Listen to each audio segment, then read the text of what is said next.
Welcome back to Case Closed on YouTube. Today, we're diving into some really unsettling mysteries, the kind that make you double-check your locks, and maybe look over your shoulder a couple times. We're going to be talking about cases that are strange, disturbing, and full of twists and turns, the kind you won't see coming. What I think is so interesting about these cases is how they start with these ordinary situations, like a college kid going home after a night out, or a family just wanting a new start, and then things just spiral into darkness, leaving so many questions behind. That's so true. All of the cases we're looking at today, they're all from the Scary Mysteries video called Murder Mysteries that are mostly disturbing and strange, and they really get under your skin, so buckle up, because we're going to start with the strangest appearance of Adrien Selenas. Adrien was a bright 19-year-old college student in Arizona. She had dreams of being a journalist. In June of 2013, she went to a party with her boyfriend, Francisco. But things were a bit tense between them. They left to talk things out. And Francisco said he dropped her off back at her place, and that was the last time he saw her. But her roommate saw her leaving their apartment just a bit later, and it seemed like she was heading back to Francisco's. And what happened next? It just doesn't make sense. She hit a median, blew out 2 of her tires, and ended up at a convenience store.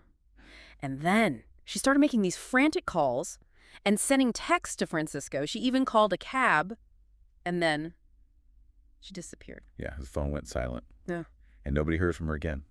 A few days later, her father found her car at the convenience store and reported her missing right away.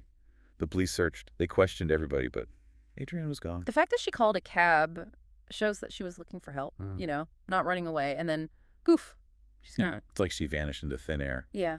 And then, 2 months later, this horrifying discovery. Adrien's remains were found in the desert, miles from where she was last seen.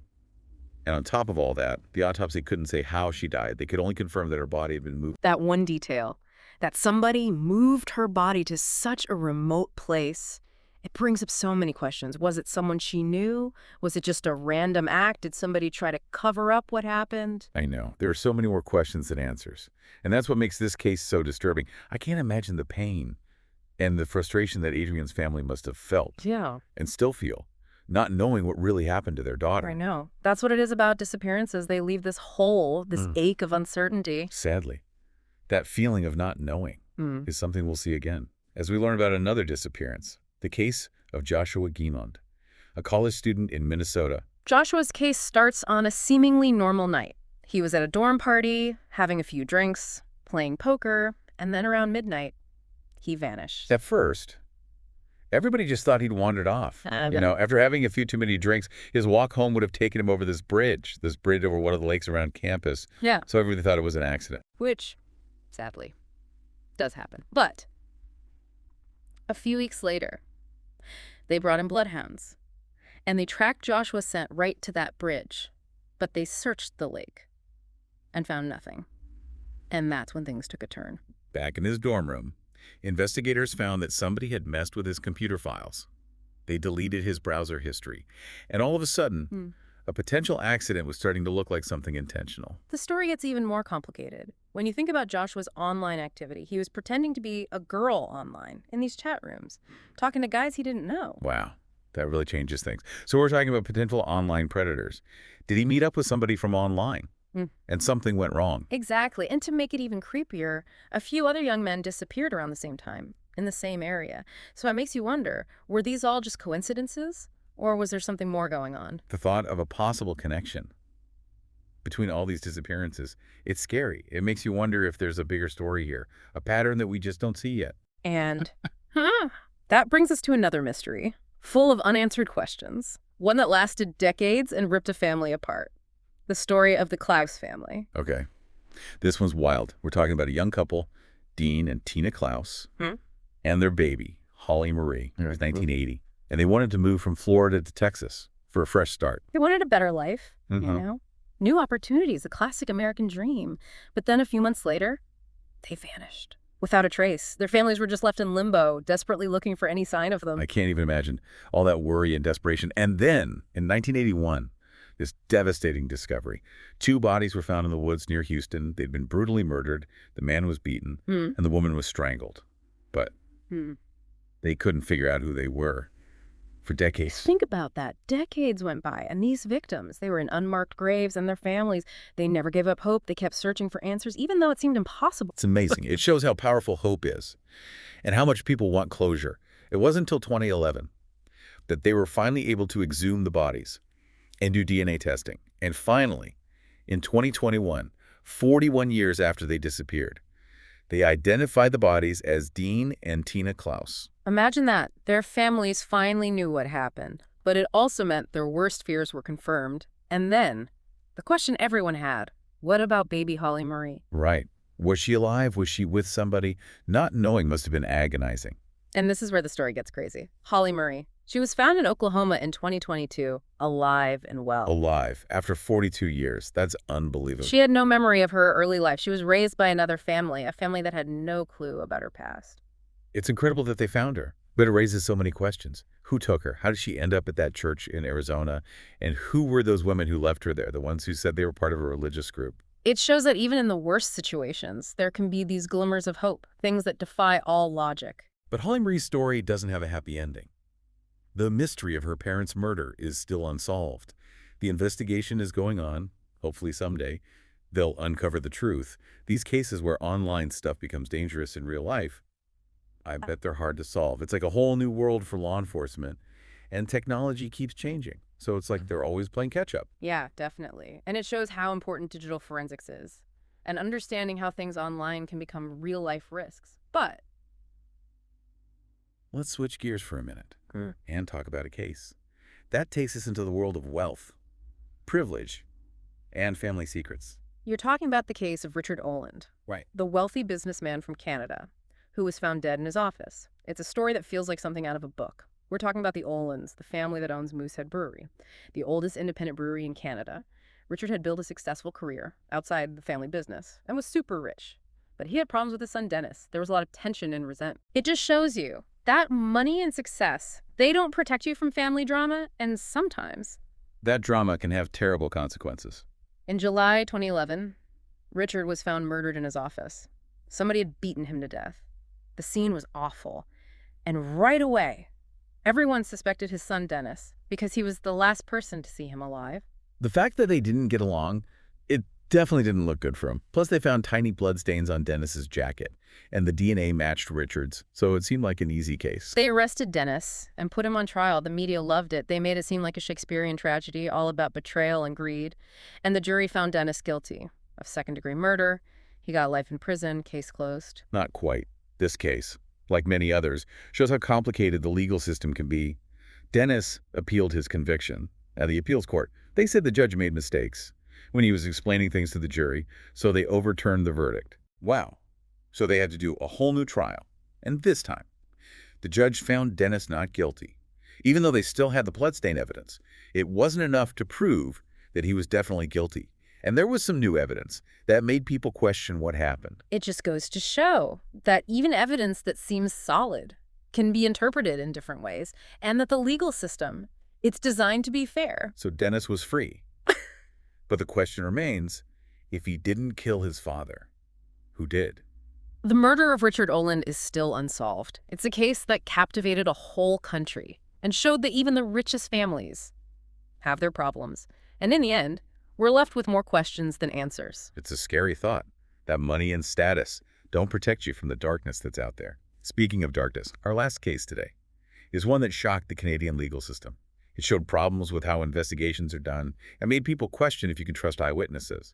It's the story of Christine Jessup, a 9-year-old girl, whose tragic murder led to one of the most famous wrongful convictions in Canadian history. Christine's story, it's a heartbreaking reminder of how fragile innocence is and how badly things can go wrong in the justice system. She was this sweet 9-year-old, left home alone for a few hours, while her mom went to visit her dad in jail. It was a decision that would haunt the family forever. When they got home, Christine was gone. They searched everywhere, but for months, there was no sign of her. The thought of your child missing, the frantic searching, the agonizing wait, it's a nightmare. And then, on New Year's Eve, they found Christine's body. She'd been dumped in a field, miles from home. She had been assaulted and murdered. The community was devastated, and the police were under pressure to find the killer. In cases like that, when everyone's so upset, There's a danger of jumping to conclusions, of letting emotions get in the way of a good investigation. That's exactly what happened in Christine's case. The police focused on Guy Paul Morin, this quiet, kind of strange neighbor, and he became their main suspect. The evidence they had against him was weak, mostly circumstantial. There was no physical evidence linking him to the crime scene. But the police, they were sure he did it. They built their case on bad forensic analysis, unreliable witnesses, and honestly, they were so focused on him that they missed other possibilities. That's what they call tunnel vision. It's dangerous in any investigation, but especially criminal cases. It's when investigators get so fixated on one suspect that they ignore everything else. And in Guy Paul Morin's case, that tunnel vision led to a huge miscarriage of justice. He was put on trial twice. The first one ended with him being found not guilty. But the second one, in 1992, he was convicted. He was sentenced to life in prison for something he didn't do. It shows that even though the justice system tries to be fair, it's not perfect. Mistakes happen. And sometimes those mistakes have terrible consequences. It's crazy to think about how much we depend on the justice system to find the truth and make things right. But as we've seen, it's not perfect. People make mistakes. There's bias. And technology has its limits. All of that can affect what happens in a case. You're right. That's why it's so important that forensic science keeps advancing. I mean, without DNA testing, Guy Paul Morin might have stayed in prison his whole life for a crime he didn't even commit. It's scary to think about how many other cases like that might be out there, people who were wrongly convicted.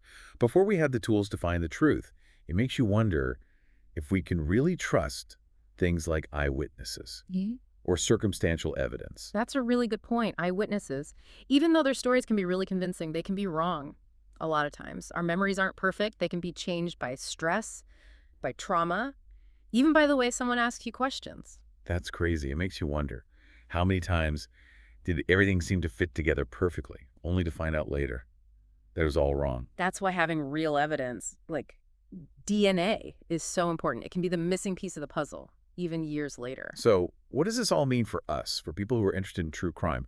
What can we learn from these stories besides just the shock and the mystery? Well, I think it's important to think critically.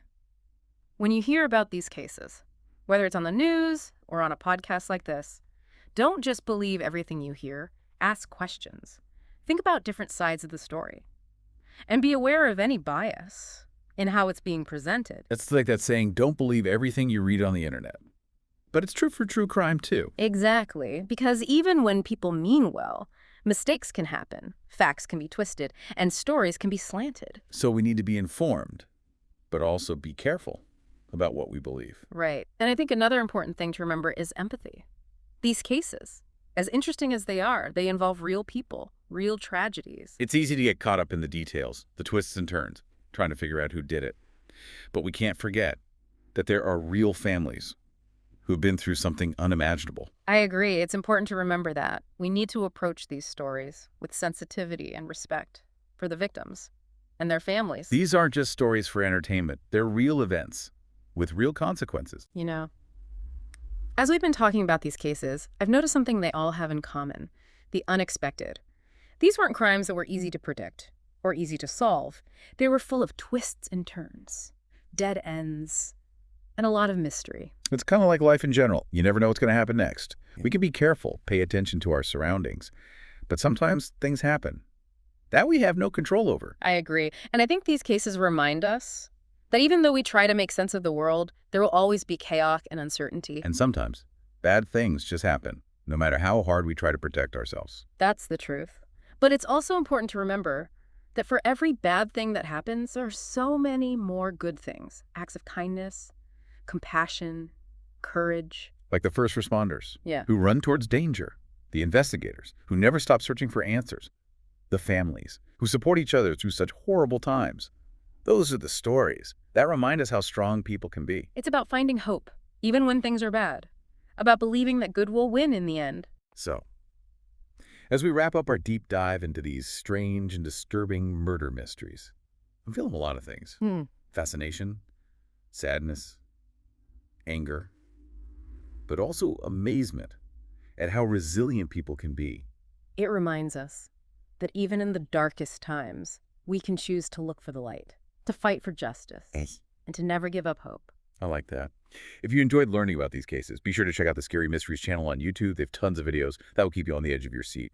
And while it's good to be curious, it's also important to stay safe. Be aware of what's going on around you. Trust your gut.